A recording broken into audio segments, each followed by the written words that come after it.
پنهانکاری های همایش مونیخ چه بود؟ سخنرانان این کنفرانس چه کسانی بودند و روند انتخاب اونها چگونه و کنترل بر سخنرانی ها توسط چه کسانی صورت می گرفت؟ نقشه راه رضا پهلوی برای گذار از جمهوری اسلامی و رسیدن به قدرت چیست و چرا در طی روزهای گذشته هیچ کس به محتوای سخنرانی او نپرداخته؟ چرا دفتر رضا پهلوی بخشی از سخنرانی خود او را سانسور کرد و ما این بخش سانسور شده رو در اختیار شما میگذاریم تا ببینید در اونجا چی میگه؟ شادی امین هستم. در برنامه ولتاژ این هفته به این سوالات پاسخ میدم. قبل از شروع برنامه دلم میخواد ازتون بخوام که اگر تاکنون کانال رو سابسکرایب نکردید لطفاً دکمه سابسکرایب رو بزنید، این کانال رو به دوستان آشنایتون معرفی کنید، برنامه رو برای دیگران هم بفرستین، کامنت بذارین و نظر بدین. در عین حال فایل صوتی این برنامه در کانال تلگرام ولتاژ برای دوستان ایران قابل دسترسی است.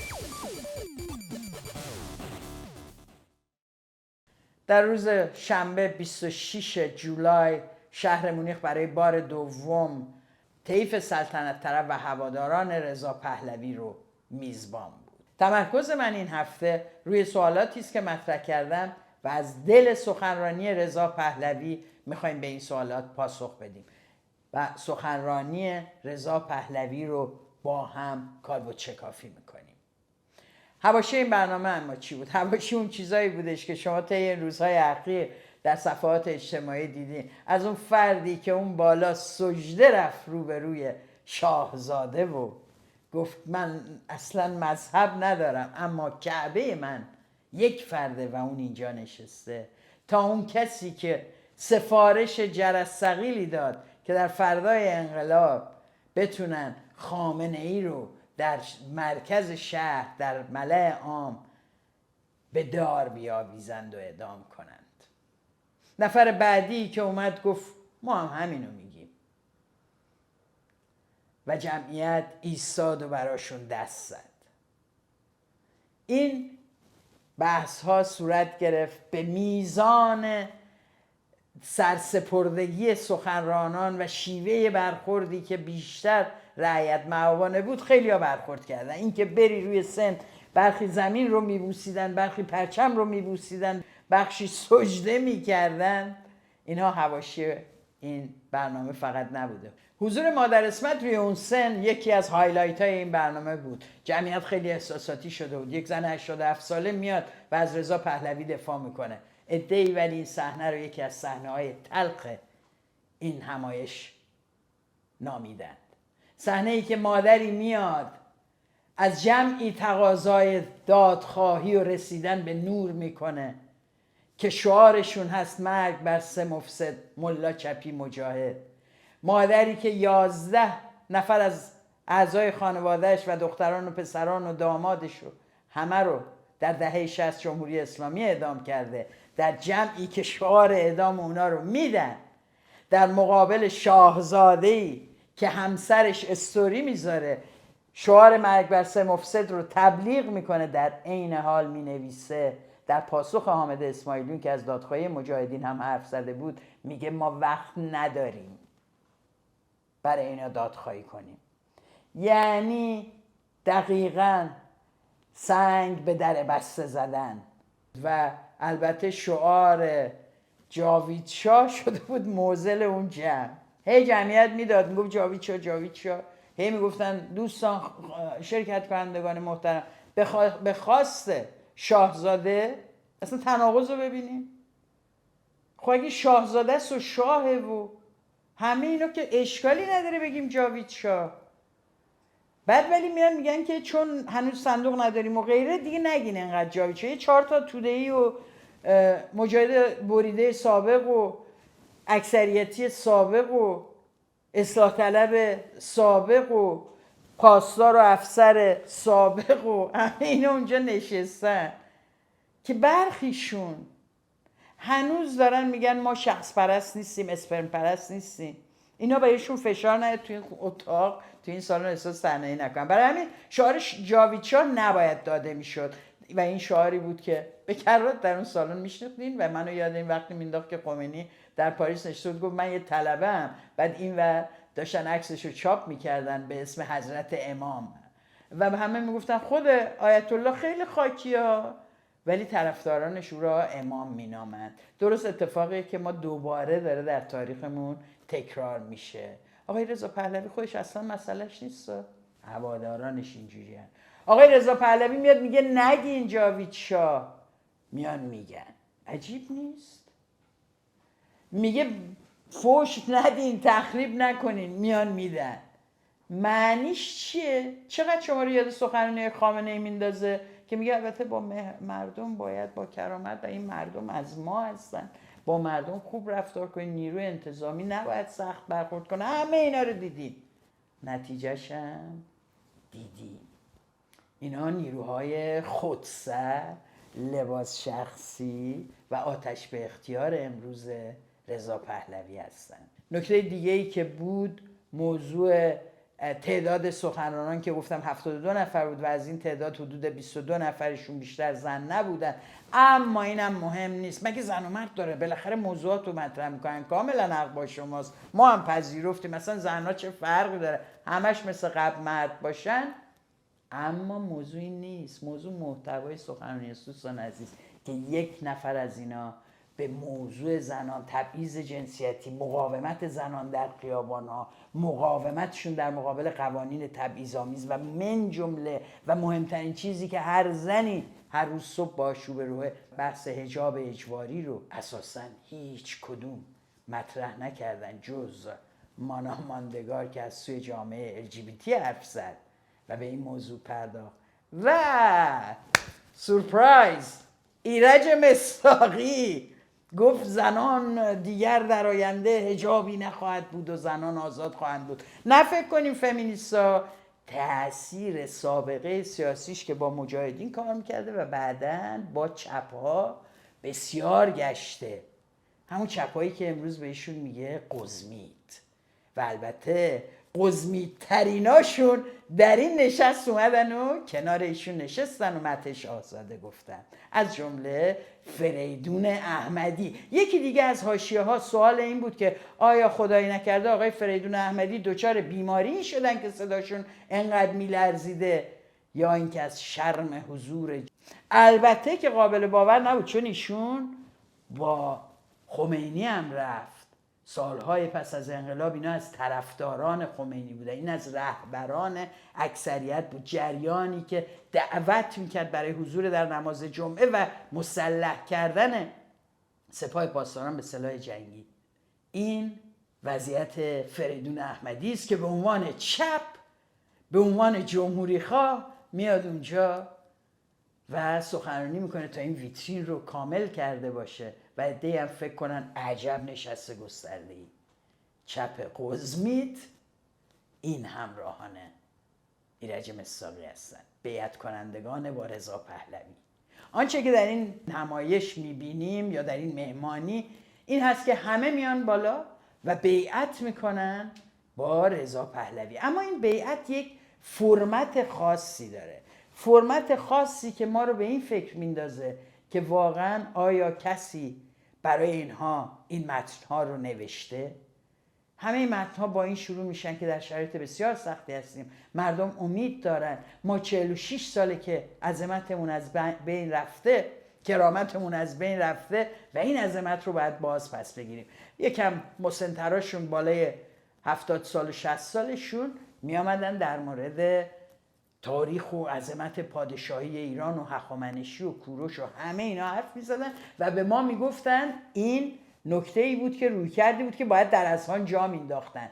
این عشق ما به خاندان ایران ساز پهلوی نه از سر بازگشت به گذشته بلکه از سر امید به یک آینده روشن و شکوفا برای ایران است. این جمله رو در بسیاری از این متون میبینین. این جمله رو باز دوباره در بسیاری از این متون میبینین که بگن شاهزاده رضا پهلوی به عنوان رهبری ملی اعلام آمادگی کرده، بیایید خلاصه از این فرصت استفاده کنیم. دیگه این فرصت گیر نمیاد، این فرصت تاریخیه برای رضا پهلوی و تیمش. اما فکر نکنین که این فقط حدس منه. اگه شما هم مثل من البته چندین بار این سخنرانی‌ها رو گوش میکردین، به مونولوگ بودن این سخنرانی‌ها و واژه‌های یکسان، روند یکسان، هدف و رویکرد یکسان از این سخنرانی‌ها پی می‌بردین و متوجه می‌شدین که ادبیات یکسانی در بسیاریش به کار رفته، واژه‌هایی که به نظر نمیاد همه این سخنرانان یکو بهش رسیده باشن. به نظر میاد جای دیگه ای داشته اتاق فرمان اینا رو کنترل میکنه. و البته سند میاد برای این حرف از سوی سازمان دموکراتیک یارسان که میگن که از ما دعوت کردن و ما هم قبول کردیم، قرار بود نماینده‌ای بفرستیم، متن سخنرانی و پیام ما رو خواستند، متن رو که براشون فرستادیم متن رو رد کردن. دوستان عزیز، قرار بود اینجا همه بیان هم فکری کنن هم دلی کنن، طرف رو دعوت کردن، متنش رو داده، متن رو رد کردن. اینا هم گفتن پس ما نمیایم. یه دست توی یارستان به نظر میاد جداگونه باشون تماسایی بوده، پا میشن میرن روی اون سن و میگن ما یارستانی ها هستیم تا آخر. حتی یادتون باشه گفتن در مناطق مرزی برای جلوگیری از تجزیه ایران کنار شما، یعنی اعلام آمادگی جاش شدن هم کردن. سازمان دموکراتیک یارستان هم اومد گفت همه شما رو ما اخراج میکنیم. خب حالا بریم سر سخنرانی خود رضا پهلوی ببینیم چی گفت. به نظر این سخنرانی از جهات مختلفی بسیار با اهمیت. با من بمونین در بررسی این سخنرانی و با هم بهش نگاه بکنیم. بخش‌های اصلی رویکرد رضا پهلوی که مراقب باید باشیم و همه امروز بشنویم در واقع اساساً شنیده نشده. خیلی ها میگن چرا ما نفهمیدیم خمینی گفته ولایت فقیه، چرا نفهمیدیم، چرا توضیح المسائلش رو نخوندیم، چرا نفهمیدیم شورای انقلابش چی میگفت، چرا نفهمیدیم. برای اینکه مثل روز شنبه اون کسایی که در سالن بودن یا گوش نکردید یا فکر کردند که ایشالله گربه است و حالا با هم میبینیم که واقعا آیا گربه است یا چیز دیگری است. حضار محترم، برای شروع برنامه ازتون خواهش میکنیم لطفاً سر جاتون بشینید. سپاس. این حضار محترم هم که اصلا نمیشینن، هر چی میگن گوش بده علل حساب نیستن. این اومدن رضا پهلوی به سالن.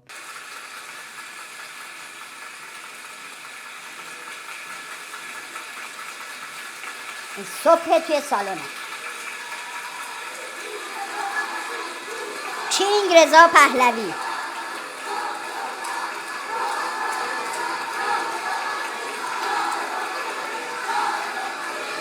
شاه رضا پهلوی، کینگ رضا پهلوی، شعاریه که با این ازش استقبال میکنن. ایشون هم به نظر نمیاد زیاد بعدش اومده باشه. جاوید شاه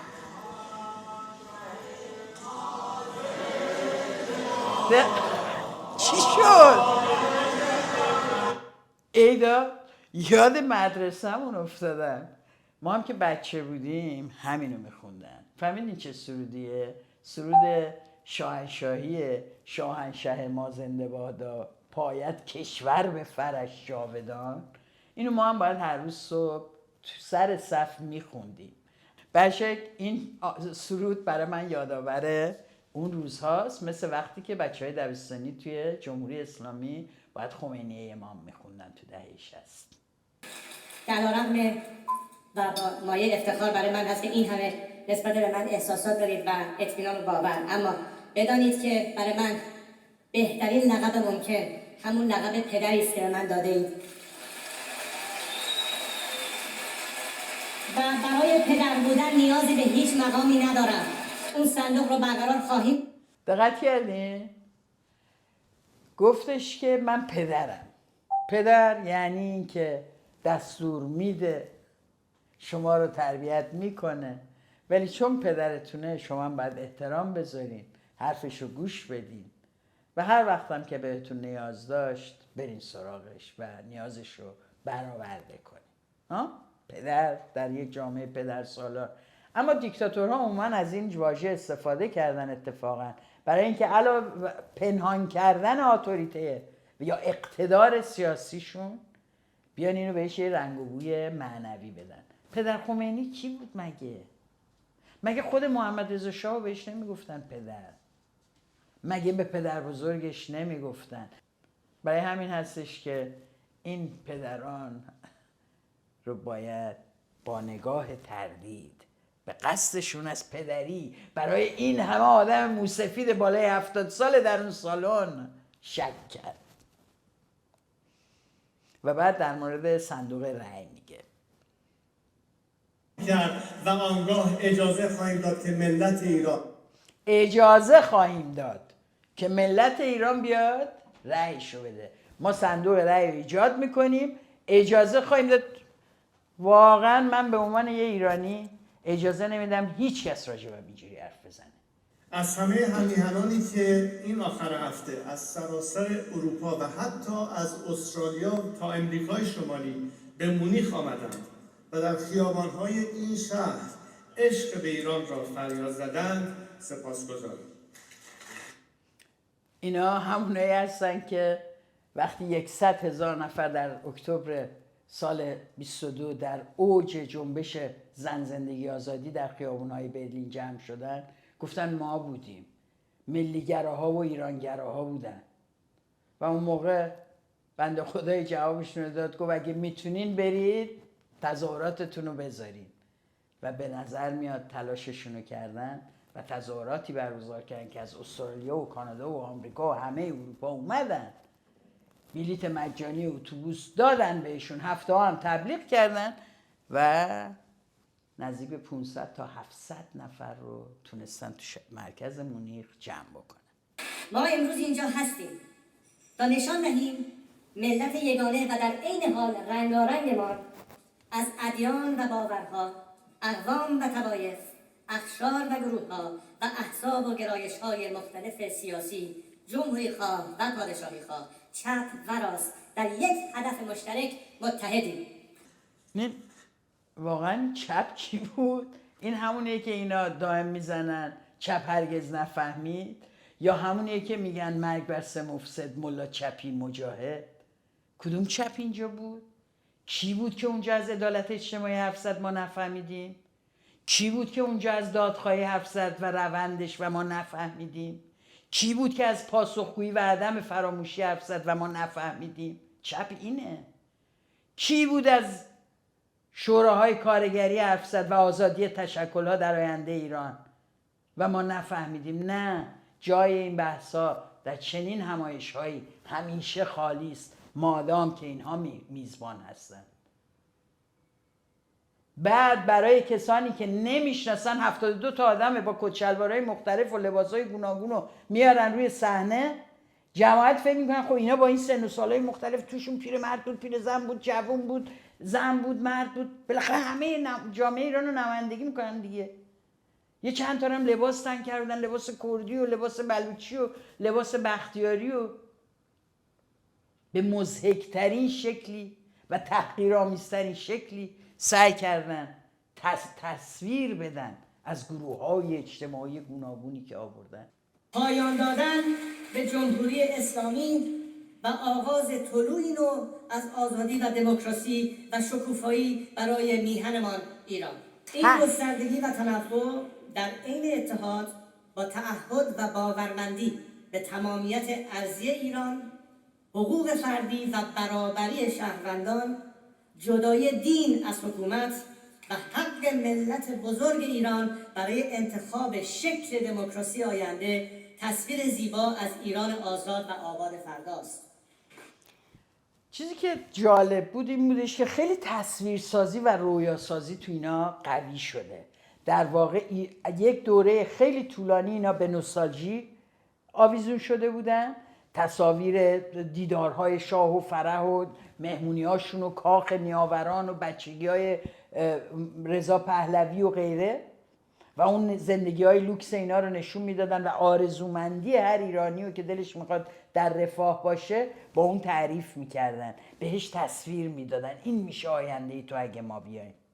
امروز رویاسازی و گفتن از این واژه ها در رابطه با آینده ایران، آزاد، آباد، گلستان، پردیس آینده ایران، جهانی که ایرانیان درش جلال و شکوه گذشتهشون رو باز میابند، دائم داره یک تصویر بسیار رویایی و البته با ویدیوهایی هم که میسازن، این ویدیوی مفتی رو اگه دیده باشین، یک ویدیوی فوتوریستی که در هیچ جای جهان اون تکنولوژی هنوز پیاده نشده، با AI یه دونه ویدیو درست کردن و واقعا ممکنه کسانی و اونقدر در ذهن شما مثل آگهی تبلیغاتی و تجاری میره که باور میکنین و دلتون میخواد اون جنس رو یه بارم که شده امتحان کنین، شاید اثر داشت. حالا اینقدر میگم خوبه بخرمش، یه بار که عیبی نداره. اما در مورد انتخاب رهبری سیاسی و انتخاب آلترناتیو سیاسیمون ما نمیتونیم یک بار اشتباه کنیم، یک بار زیاده. خامنه‌ای در حالی که زیر زمین پنهان شده بود، نه تنها کمترین تلاشی برای حفاظت از غیر نظامیان ایران نکرد، بلکه تمام دستگاه سرکوب و پروپاگاندای خود را نیز برای مرعوب کردن مردم به کار بست. به نظر میاد این تیکه سخنرانی سفیدشویی سیاستشون در رابطه با جنگ 12 روزه است. دقت کنین ببینین ادامهش چی میگه. و تحقیرآمیز را نیز بر نظامیان ایران برخلاف میل و اراده درگیر جنگی شدند که هرگز جنگ ایران و ملت ایران نبود، بلکه جنگ خامنه‌ای و سرکردگان سپاه سرکوبگر و تروریستیش بود، همان پاسدارانی که سالها رجز می‌خواند. جنگ خامنه‌ای و سپاه تروریستیش بود با کی؟ ما هنوز نمیدونیم راجع به کی داره حرف میزنه. جنگ با کی شده؟ اما آشکار شد که توان حفاظت از خود را نیز ندارند.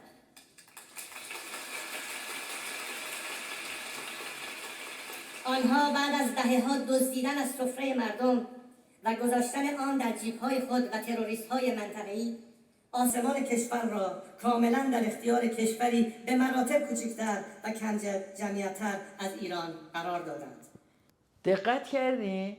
آسمان کشور را در اختیار کشوری به مراتب کوچکتر و کم جمعیت‌تر از ایران قرار دادند. یعنی چی؟ کدوم کشوره که کوچیک‌تر و کم جمعیت؟ چرا نمیگی اسرائیل؟ چرا جدول درست میکنی برای ما؟ ببینید دوستان، حتی واژه رو به کار نمیبره.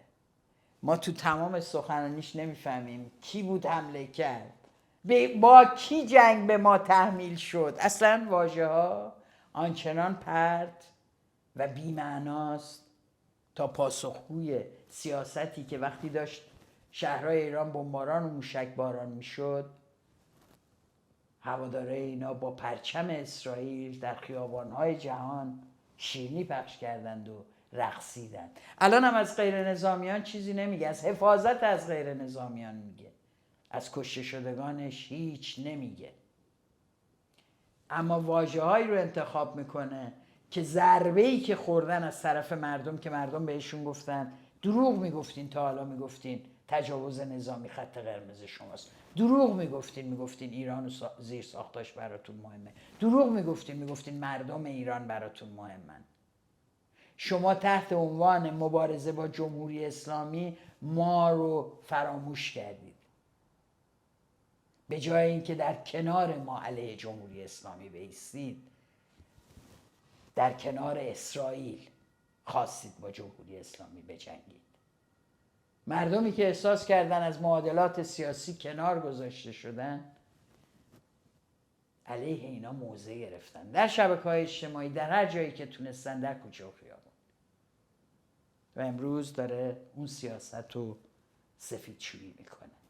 نکته دیگه این که بابا جون، آقا رضا، مشکلش چیه که آسمان ایران در اختیار دوست شما اسرائیل قرار گرفته؟ مشکلش چیه که خودتون در مصاحبه با BBC میگی فرصت استثنایی برای مردم ایران به وجود اومده، این یک فرصت ویژه است و این بسیار مثبته. شما از رفتن کشور و دولت دوستتون در آسمان دشمنتون ناراحتین؟ من واقعا نمیفهمم این سخنرانی رو.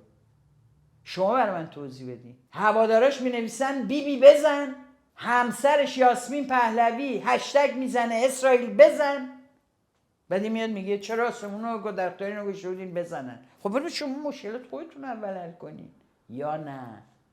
این سخنرانی در خدمت جبران ضرر سیاسی بزرگی که به حق اینها از موضع‌گیریشون در مورد جنگ خوردن، همونطور که کسایی که پشت جمهوری اسلامی ایستادن به بهانه دفاع از ایران از چشم مردم افتادن و مردم بهشون نشون دادن هر کی ما رو در معادله فراموش کنه از چشم ما بدجوری خواهد افتاد. آشتی نمی کنن. و مقصر این وضعیت شخص علی خامنه ای است. مرگ بر خامنه ای. اختلاف و دو دستگی ها در ساختار قدرت جمهوری اسلامی به بالاترین حد خود رسیده است. دقت کنید. مقامات ارشد این رژیم بدون کمترین حمایت مردمی به توطئه علیه یکدیگر مشغولند و در ارائه خود به عنوان آلترناتیو خامنه‌ای از طریق واسطه‌های به قدرت‌های منطقه‌ای و جهانی از هم سبقت می‌گیرند. دقت کردین چی شد؟ نزدیکان خامنه‌ای در رساندن پیام خودشون از طریق واسطه‌های منطقه‌ای و قدرت‌های جهانی به عنوان جانشینی یا آلترناتیو خامنه‌ای پیام میدن. خب شما یا اینو از پیام گیرنده ها میدونید، یعنی قدرت‌های منطقه‌ای و جهانی با شما پشت پرده گفتگوهایی دارن که ما نمیدونیم و به شما گفتن ببین حاج اکبر مثلا زودتر از تو تقاضا رو داده، اون انقدر اومده پایین، شرایطش آسون‌تر کرده، تو شرایط تو تغییر بدی میایم پشت تو. در واقع اینا رو دارن علیه هم بازی میدن. و یا اینکه شما از درون اونا شنیدین که میتونه بازی امنیتی باشه و یا اصلا داده باشن. خب مثل شما هم رفتین دادین، رضا پهلوی هم رفت داد. پیشنهاد گرفتن حمایت حتی با موشک و بمب از کشورهای خارجی به نظر میاد سیاست اینهاست، همونطور که از ترامپ خواستن، همونطور که از بیبیشون خواستن.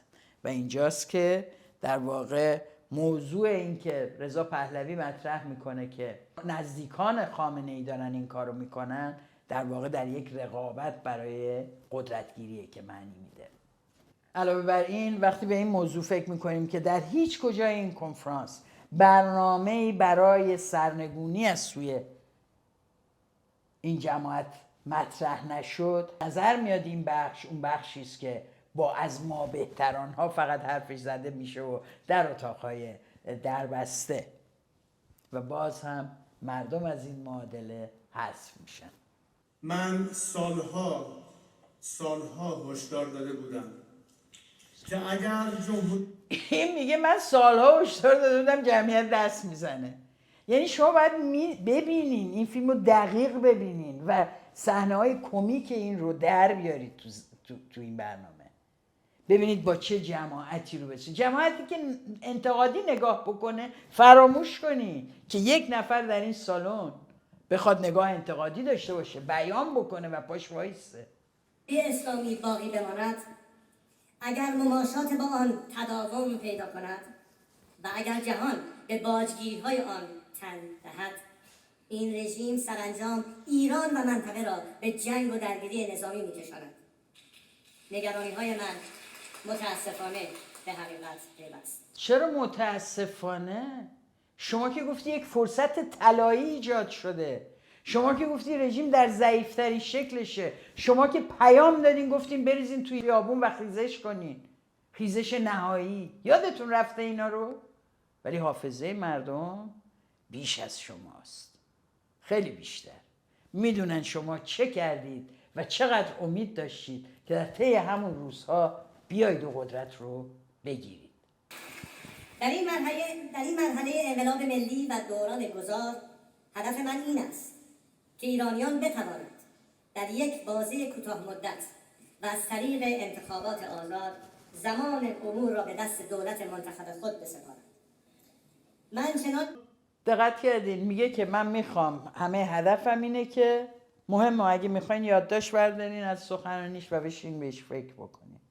میگه من میخوام که ایرانیان در یک بازه کوتاه مدت از طریق انتخابات دولت منتخب خودشون رو ایجاد بکنن. که بارها گفتم به دنبال پست و مقام سیاسی نیستم، بلکه میخواهم برای آنها که در پی خدمت به ملت و بازگرداندن شکوه از دست رفته ایران هستند فضا و ساختاری فراهم کنند تا بتوانند خود و برنامه‌هایشان را در یک فرایند دموکراتیک به رأی ملت بگذارند. دقت کردین؟ میگه من خودم پست و مقام نمیخوام، بلکه میخوام همه چی رو در خدمت کسانی بگیرم که ایده هایی دارن برای آینده ایران و میخوان ایران رو شکوفا بکنن و بتونن ایده هاشون و برنامه هاشون رو برای دولت آینده ایران به اجرا در بیارن. در واقع یک معامله دو طرف است. من پست و مقام نمیخوام، همینجور شاه بمونم، کاری هم نکنم، چیزایی که در مصاحبه های دیگهش با دقت سرش بحث شده. و از طرف دیگه منم به شما که هیچ جای دیگه هیچ زمان دیگه شانسی نمی داشتید که مردم ایران شما رو انتخاب بکنن، شما رو میارم تحت عنوان دولت موقت یا هر چیز دیگه‌ای میذارمتون برین سر کار به اعتبار نام من، به اعتبار شناخته شدگی من و به اعتبار حمایت برخی یا یه دولت خارجی که من میتونم آلترناتیوش محسوب بشم. این کل حرف رضا پهلوی سر این قسمت. یعنی این که اون کسایی که فکر میکنن رضا پهلوی رو خیلی دوست دارن و دارن ازش دفاع میکنن، رضا پهلوی قرار نیست بیاد سر کارا. رضا پهلوی قراره یه عده رو بیاره که اونها حکومت کنن و ایشون سلطنت کنه. این که چقدر بدمزه قدرت زیر زبونش میشینه و تبدیل میشه به پدرش یا بدتر پدر بزرگش یا باز بدتر شبیه شاه عربستان سعودی یا هر جای دیگه‌ای باید دید. البته امیدوارم نبینیم اون روزو. شخصی و قدرت که برای نجات ایران مبارزه کردم و حالا هر کی ندونه فکر میکنه چه کارایی کرده، مثلا چندین ارتش در خارج از مرزها درست کرده، یه عالم هسته‌های سازماندهی تو ایران گذاشته، تا حالا چقدر تلاش‌های موفق داشته در راه انداختن اعتصابا، پیشبرد تظاهراتا. چی کار کردین شما تو 45 سال گذشته؟ تمام از زمانی که اینترنت هست ثبت فعالیت‌های شما و از قبلش هم ما میدونیم و میدیدیم. شما گهگاهی چند سالی یک بار راه میافتادید یک توری داشتید تو کشورهای مختلف، چند تا مصاحبه هم میکردید، میرفت دوباره تا 2-3 سال بعد که شورای ملی ایرانیانی بزنید، جنبش ما هستیمی را بزنند و شما همیشه میآمدین برای پول جمع کردن، شما رو دعوت میکردن به مهمونیاش. و انقدر در تاریخ عملیات و فعالیت‌های ایشون هیچ نقطه‌ای نیست که برجسته باشه و قابل ذکر به عنوان رهبر و شاهزاده‌ای که از اون کشور خانواده‌شو خودشو روندن، که یکی میاد اون بالا میگه وای چه شاهزاده‌ای داریم، شما 45 سال برای این مردم مبارزه کردین و مهمتر از اون چند ساعت اینجا نشستین، چه حوصله‌ای دارین و دارین حرف مردمتون رو گوش میدین، چقدر صبر دارین. یعنی مردمی که آدم‌هایی که انقدر خودشون رو حقیر میدونن، طرف اومده در یک کنفرانسی نشسته داره گوش میده و باید بشینه گوش بده و سوال اینه چرا ملکه اون مملکت در چنین نشست تاریخی حضور نداشت؟ چه کاری مهمتر بود؟ حتی به عنوان یه ایرانی یاسمین پهلوی مشغول استراتژیک ریختن برای بسیج لومپن‌ها بود، ایشون فعلا کراواتی‌ها رو آورده. یاسمین پهلوی هیچ علاقه‌ای به 4 تا بحث جدی یا نشستن در یک سالن بدون اینکه بتونه استوری بذاره و کسی رو مسخره کنه و توهینی بکنه نداره. سطح او در این حده، حتی در حد این جلسه نیست. البته عدم حضورش به نظر میاد به نظر کسی هم نیومده، تو شبکه‌های اجتماعی هم کسی خواهان حضورش و غیره نبود و این هم نشانه است. برای رسیدن به اهدافمان برنامه دارم. او برنامه هم هم برای داره. بازپس گرفتن ایران از این رژیم ضحاکی و هم ضحاکی. برای دوباره ساختن آن سرزمین اهورایی. اهورایی. از 5 ماه پیش به این ور قاعدتا باید نیرو اضافه کنن، ایشون هم ادعا میکنه 3 برابر شدن، ولی در همین جا و در همین جلسه شون هم ریزش داشتن. مثلا حجت کلاشی به عنوان یکی از فعالین سلطنت طلب یا معذرت میخوام فعالین پادشاهی خواه حذف شده و البته بسیاری دیگر در این جلسه حضور ندارن. وقتی میگم بسیاری دیگر، خودتون اگر ببینید متوجه میشید که کسانی که در جلسه اول اومده بودن و در این به عنوان نماینده سازمان، تعداد سازمان ها به اصطلاح در اون نشست، اسامی که اونجا ردیف کردن 2 برابر حدودا، شاید بیشتر. اجازه بدین یه نگاهی من به این آمار بکنم بهتون بگم. نام 13 تشکل در مجموع در این به اصطلاح کنفرانس ملی بیان میشه. البته بعضیش هست مثلا اندیشکده آوای آزادی مال بیژن کیان، اون یکی هست رستاخیزگرایان ایرانگرا مثلا، یا اون یکی از حزب ایران نوین، بعد اون یکی هم میاد اسمش از هموند حزب ایران نوین. یعنی ما بارها اسامی رو هم تکراری میبینیم و متوجه میشیم که چه طیفی هستن و این طیف یک طیف کاملا یک دست طرفدار رضا پهلوی و از حامیان او، با این وجود ریزش داشتن، یا حالا به دلیل موازهشون سر جنگ یا اتفاقات دیگر یا انحصار طلبی تیم رضا پهلوی. و فعالیت‌ها در 2 حوزه ریزش عمومی از طریق پلتفرم همکاری ملی انجام می‌پذیرد و ریزش مقامات عالی رتبه با دقت، امنیت و جدیت در حال انجام است. ارتباط رضا پهلوی با سپاه پاسداران ارتباطی نیست که امروز برای بار اول توسط او بیان شده. سال‌هاست او از این ارتباط حرف میزنه. سال‌هاست که جریانات مخالف جمهوری اسلامی به نفوذ دستگاه اطلاعاتی در سامانه رضا پهلوی هشدار میدن. و البته من نمیدونم چرا فکر میکنم این هشدارا باید تأثیری بذاره، چون این هشدارا برای ایشون اساساً کارکرد نداره. میخواد که بره با نیروی نظامی وطن ببندن با هم و قدرت رو بگیره. این تمام فکر و ذکر ایناست برای آنچه که اسمشو میذارن شکوه و جلال آینده ایران. اما هنوز خوباش مونده. صبر کنید. اینا ادعا کردن در مصاحبه ها و بیانیه هاشون اول 20,000 تا اومدن QR کد رو زدن و الان میدونیم طبق ادعای خودشون که 50,000 نفر اومدن و QR کد رو زدن. خب واقعا 50,000 تا اومدن QR کد رو زدن و شما نشستین تو مونیخ دارین برای ما سخنرانی ترتیب میدین؟ تازه هنوز برنامه هم دارین، هنوز باز دوباره میخواین نشست بزنین. چه نمیرین پس ایرانو آزاد کنین؟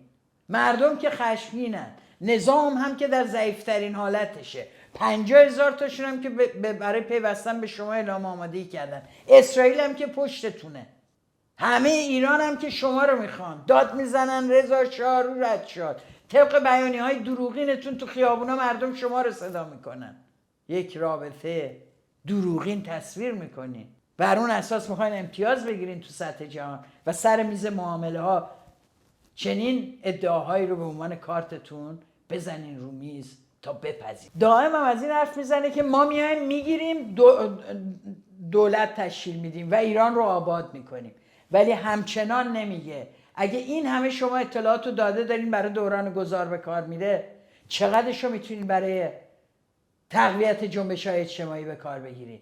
چقدر از این ارتباطاتی که دارین میتونه به نفع تضعیف علنی دستگاه سرکوب قلمداد بشه؟ کدوم نمونه ها رو داریم که در زندان ها رو باز گذاشتن تا بیان بیرون؟ کدوم نمونه ها رو داریم که رفتن دستگیر نکردن؟ کدوم نمونه ها رو داریم که نکشتن و نگرفتن؟ شما دارین به مردم دروغ میگین. شما برای سرنگونی فقط امید دارید، اتفاقاً به دولت خارجی. پدرتون از همین روش استفاده کرده، پدر بزرگتون هم همینطور. این یک سنت در تاریخ خاندان ایرانساز پهلوی. در هفته‌های آینده از وبسایت کمپینی رونمایی خواهیم کرد که همچون شاهراهی برای جذب نیروها، ثبت ایده‌ها، گزارش رویدادها، ارائه برنامه‌ها، سازماندهی مبارزان و گردآوری کمک‌های مالی خواهد بود. مهم. یه صندوق اعتصابات دیگه است. من از همه شما دعوت می‌کنم که آماده فعالیت در این کمپین سراسری باشید. من همچنان نقش خود را ایفا می‌کنم. قطعاً بدون شما این پولا کجا بره؟ که نقش خود را ایفا کنید. اختلاف اینا هم که همش دست میزنن. بابا یه دقیقه صبر کن. از هر گونه درگیری با یکدیگر بپرهیزید و تنها با دشمن مشترک مبارزه کنید. هواداران خود را بسیج کنید. این اون تیکه است که افتضاح درگیری بین هواداراش پیش اومد. ایرج مصداقی وحید بهمن رو به بمباران بسته بود، وحید بهمن اسماعیل پور رو همشون ریخته بودن به هم، هر کدوم به هم متلک‌هایی بسته و سربسته در توییتر و در فضای اجتماعی، باز و فحاشی، اتهام سپاهی بودن و غیره، همه چی رو زدن فقط چون هول شده بودن. واقعا فکر میکردن قدرتگیریشون خیلی نزدیکه و باید رقبا رو کنار بزنن. الان داره بهشون میگه آروم شین، برای همتون شغل هست. در کنار من و در کنار من. اعتماد. دوستان عزیز، این ادبیات رو دست کم نگیرید. این ادبیات رو دست کم نگیرید. وقتی میگه در کنار من معنا داره. دست کم نگیرید بگید خب این رهبریه. اولا کی رهبرش کرد که الان تازگی‌ها دیگه نمیگن شاهزاده، بعضیا بهش میگن رهبری انقلاب. مثل خمینی که کم کم رهبر امام غیره شد. اول قرار رهبر سلطنت طلب بشه، اول قرار اونایی که بهش وکالت دادن این رهبرشون بشه. تعداد کم موندین شد رهبر همه. این واژه ها مهمه برای اینکه بفهمید ادبیات کسی که خودش رو محور میدونه و در آینده رهبر. و این اون چیزی اتفاقی که داره اینجا میفته. آرمانی والا بیستید نجات ایران.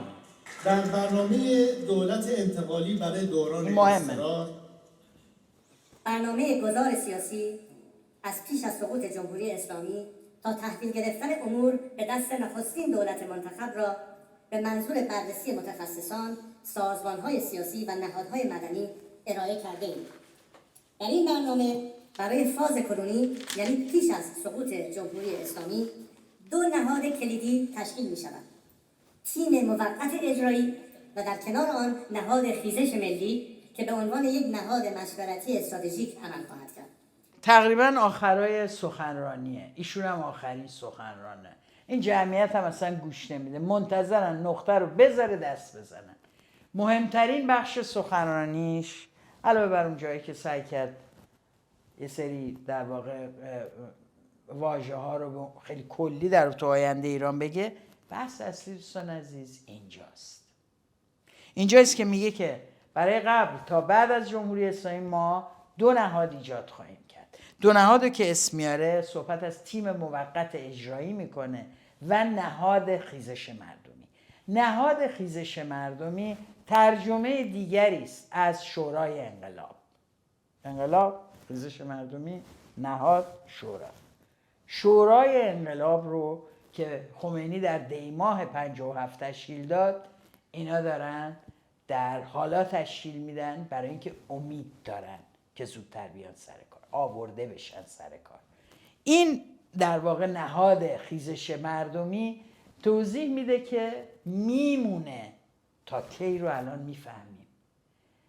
اون یکی که ازش صحبت میکنه تیم موقت اجرایی قرار کارها رو انجام بده تا وقتی که دولت گذار تشکیل بشه، بعد منحل میشه. ما نمیدونیم منحل شدن یعنی این که اینا به اسم تیم موقت اجرایی میان وارد دولت گذار میشن، یا اساساً وظیفهشون تمام شد باید برن دنبال کار و زندگیشون و احیانا تلاش کنن که جایی کاری گیر بیارن. به نظر میاد هر دوی این روندها از یک الگو پیروی میکنه.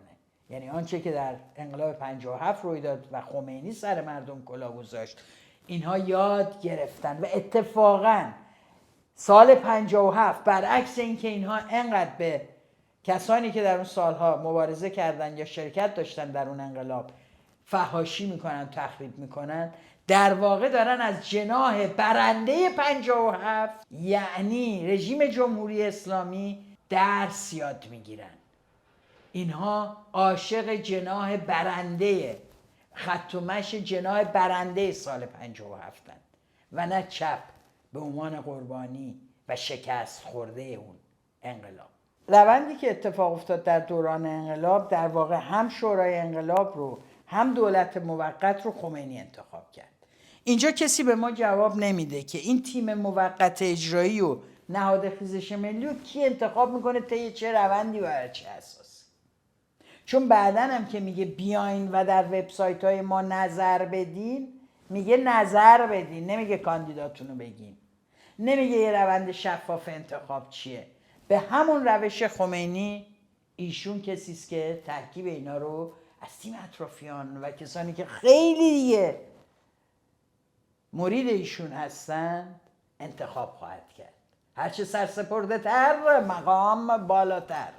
آنچه که در طرح پیشنهادی ما آمده است، تیم موقت اجرایی پس از پیروزی انقلاب و تشکیل دولت گذار منحل خواهد شد.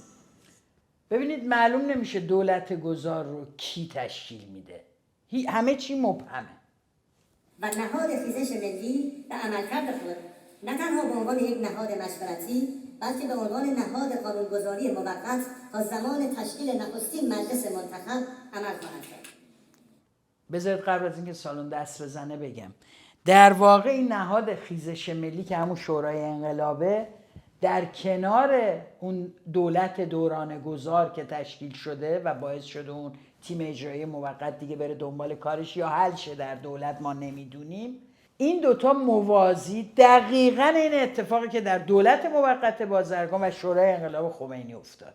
یعنی این دوتا موازی با هم داشتن دخالت میکردن تو کار هم، استکاک میکردن، اومدن یه سری قواعد گذاشتن گفتن با هم دعوا نکنین، با هم قاطی شین، هر کدوم فکر میکنین اون یکی بیشتر قدرت داره و داره تحمیل میشه برین تو هم دیگه. و این دوتا نهاد تقریبا به نوعی در هم اعضاشون در رفت آمد و ادغام بودن. به نظر میاد اینجا هم یه طرح مشابه با استفاده از اون تجربه که جواب میده دوستان، برای اینکه مردم میبینن چند نهاد دارن یه کارایی میکنن پس خیلی دموکراتیکه. اما اون مردم 57 بودن که این فکر رو میکردن. مردم امروز میدونن که مشارکت مستقیمشون توی یک دموکراسی پایدار شرط ابتدایی است. و وقتی شما اینا رو میشنوین هیچ نقش مردم رو در یک روند تا جایی که اینا تثبیت بشن صفره. یعنی اون جایی که احتیاج دارن مردم رو میبرن پای صندوق رای، ولی دولت گذارشون رو دارن و همینطور نهاد قانونگذاریشون رو.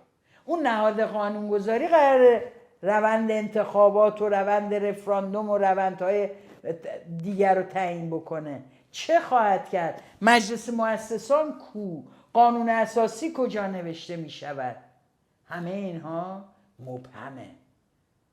در این ابهامه که من تعجب میکنم که سازمانهای سیاسی، کسانی که فکر دارن و این مسائل براشون مهم هست که در فضای سیاسی ایران این بحثا رو بکنن، به مردم نشون بدن که چقدر اینها الگو برداری دارن میکنن از نظام جنایتکار اسلامی که اساساً این بحث ها برای نبودن اوست، نه برای تغییر گردانندگان این نظام. به نظر میاد الگوی راه و نقشه راه رضا پهلوی و همراهانش دقیقاً جا پای جای سال 57 ها گذاشتن است. اما کدوم سال 57 دقیقاً بخش برنده اون یعنی جمهوری اسلامی، روحانیت و کثافتی که امروز داریم میبینیم. خامنه‌ای و رژیم شکست خورده‌اش حالا که بیش از همیشه سقوط را در مقابل چشمان خود می‌بینند، تهدیدهای خود را علیه من افزایش دادند. من اما از همان روزی که این مبارزه را آغاز کردم با این تهدیدها زندگی کردم و هرگز هراسی به دل راه ندادم. این تیکه هم که داره از تهدیدا و قصد ترور احتمالاً و غیره میشه، در واقع یه جوری پاک کردن اذهان از اون موقعی است که گفت من برنمیگردم اینو، همه خانواده‌ام اینجا، شاید برم و برگردم. و یا اون جایی که در پاسخ به خبرنگاری که بهش گفت بالاخره شما در این نقشی که دارین بازی میکنین در آینده چیکار میکنین، گفت ناعادلانه است اگه من بخوام هزینه بدم و حاضر نیستم هزینه بدم برای آزادی اون مردم، من اولین قربانیش باشم. یعنی برای چی برگردم ایران؟ نشستم خونه زندگیمو دارم. و این در واقع یک کم هم رقابت این واشنگتن نشینا و نیویورکی هاست. اونا میگن ما رو بیشتر مورد حمله و هدف قرار میدن، اینا میگن ما رو بیشتر. و وقتی نگاه بکنیم میبینیم طرف دیگه قضیه که جمهوری اسلامی هست واقعا هر جنبنده ای رو میتونه به دلیل مخالفت با خودش مورد ترور و آسیب قرار بده. خب این بخش اون بخشی است که به عنوان بخش سانسور شده حرفای رضا پهلوی ازش یاد کردم. ببینید این برنامه اجرا شد، مستقیم پخش شد، دفتر رضا پهلوی ولی این تیکه رو از توی کانال یوتیوبش 2-3 ساعت بعد برداشت. اما از جایی برداشتن که بعد از این که میگه من اما خیلی مقاومم و هراسی به دل راه نمیدم، جمعیت خیلی دست میزنه و این دست زدن رو باورپذیر میکنه برای بیننده که فکر کنه از اینجا ویدیو واقعا تموم شده. حرفای بعدی رضا پهلوی ولی چی داره که در اونجا سانسور میشه؟ به این امید که لااقل از صفحه رسمی خودشون اینا نیاد بیرون. با هم بشنویم. شما زنان و مردان هموطن در شهرها و روستاهای سراسر ایران، کارگر، دانشجویان، بازاریان، جوانان و نوجوانان، بدانید که تهدیدها در عزم و اراده من برای به سرانجام رساندن مأموریت بزرگ زندگیم خللی ایجاد نخواهد کرد.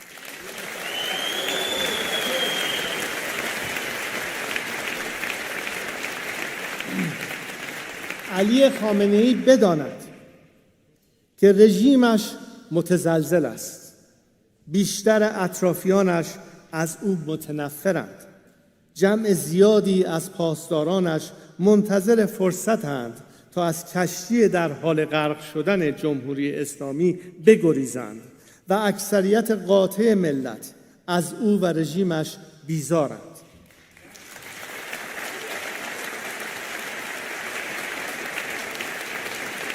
انتهای این مسیری که می رود مواجه شدن با انفجار خشم انباشته شده ملت است و عاقبت خوبی برایش نخواهد داشت. و دیدید چی میگه؟ میگه جا برای بازگشت خامنه‌ای هم هست، از این مسیر برگرد. من واقعا سوال واسم، برگردی شما چی کارش میکنی؟ یعنی وقتی که نگاه میکنین که ببینیم واژه ها چجوری داره ذهنیت ایجاد میکنه توی جامعه و درک اینا چیه از بازگشتن، پیوستن به مردم. وقتی از فرمانده سپاه دعوت میکنه بیاین و کنار مردم بایستید، حالا وقت دارید، دیگه وقتشه. واقعا فکر نمیکردم از خامنه‌ای هم این دعوت صورت بگیره. آیا این دعوت از خامنه‌ای برای پیوستن به مردم با واژه بازگشت، این جمله آیا که باعث آبروریزی خیلی زیادیه باعث حذف این تیکه شده؟ نمیدونیم.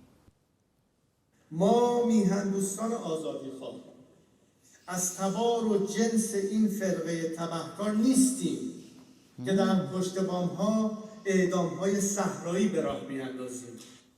تعهد ما به برگزاری یک دادگاه منصفانه منطبق با استانداردهای بین‌المللی شامل خامنه‌ای نیز می‌شود. دقت کردین؟ اونایی که اومدن اونجا گفتن که جرس ثقیل بیارین، طناب آویزون کنین و بدین به خانواده های داغدار و خانواده های دادخواه طناب بکشن بالا. اگه تو دفتر نشستن خیلی بهشون برمیخوره. یعنی امثال اون تفکر ها، نه خود اون آدمه. و یا یک چیز دیگه، من حدس میزنم ها، باید بیان توضیح بدن، بگن چرا این قسمت ها حذف شده.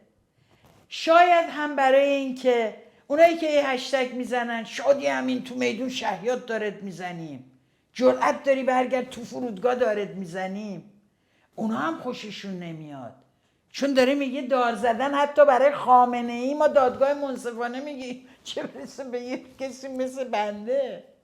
یعنی چی؟ یعنی داره بخشی از هوادارای خودش رو بدون اینکه بفهمه خل سلاح میکنه. یه بخش این میتونه باشه که یه عده میگن آقا نه خامنه ای نمیخوایم دادگاه بذاریم، خامنه ای رو هرچی آوردیم میذاریم مردم بخورنش. یه بخش اینجوریه که هستن توشون زیاد. من فکر میکنم در اون مورد هواخواه زیاد داره. اما یه بخش دیگه هم هست دوستان عزیز. یعنی اگر قرار است ما برای خامنه ای هم دادگاه عادلانه‌ای برگزار کنیم و پاسخگوش کنیم و برای روشن شدن حقیقت برای خانواده هایی که کسان و عزیزانشون از دست دادن بشونیمش و بشنویم، بعد اگر خامنه ای با موشک هدفمند آغاز جنگ بعدی اسرائیل زده شود و جامعه جهانی بیاید و بگوید حق نداشت اسرائیل این کار رو بکنه، حتی تحت عنوان جلوگیری از خطر برای نابودی خودش، بعد ایشون باید جواب بده. ایشون هم باید وایسه پشت اون نگاه جامعه جهانی. گفت با استانداردهای بین المللی، استانداردهای بین المللی نمیتونی تیکه تیکه کنی که، باید به اون یکی استانداردش هم تم بدی. وقتی به این بخش فکر میکنم او دوستانی که در روابط خارجه این سامانه هستن بهشون گفته شد برش دارین، اشرف شلوم ورش دارین و اینا ورش داشتن. یه بخش میتونه دلیلش این قسمت صحبتش باشه، اما ادامه داره. آنچه خود او از ایرانیان دریغ کرده است، جمهوری اسلامی به زباله‌دان تاریخ می رود.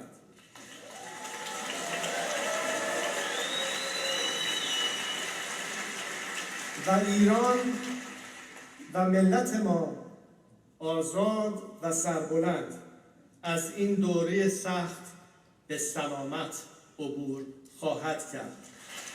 ما ملت کبیریم، ایران را پس می‌گیریم. به هر شکل یک سانسور رخ داده که این جماعت بهش باید پاسخ بده. یک توضیح در رابطه روند پس از انقلاب داده شده که عین کلاه گشاد 57 بر سر مردم ایرانه و ما نمیدونیم مکانیزم این نهادهایی که اینا دارن اجرایش میکنن کی دستور میده، کی میسازه، که چجوری تصمیم میگیرن و اصلا مجلس مؤسسان کجاست و انتخابات چگونه برگزار میشه و با چه قوانین و قواعدی و مدل ها چیه. همه اینها ناگفته میمونه و در پشت درهای بسته برای سرنوشت ملت ایران تصمیم گرفته میشه با بند حق تعیین سرنوشت مردم ایران در تعیین شکل و فرم و دموکراسی آیندهشون.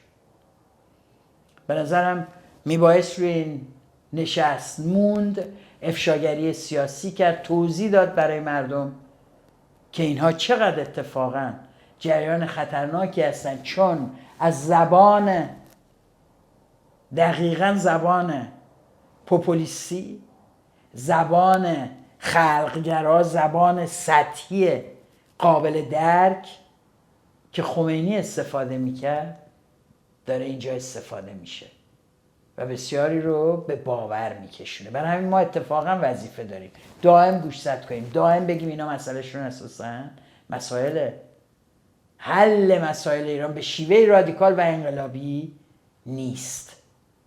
مشارکت مردم براشون مهم نیست. نهادهای مشارکتی و تشکل‌های سیاسی مدنی مردم براشون مهم نیست و نقشی نخواهند داشت. همه چی از بالاست. همه چی از بالاست.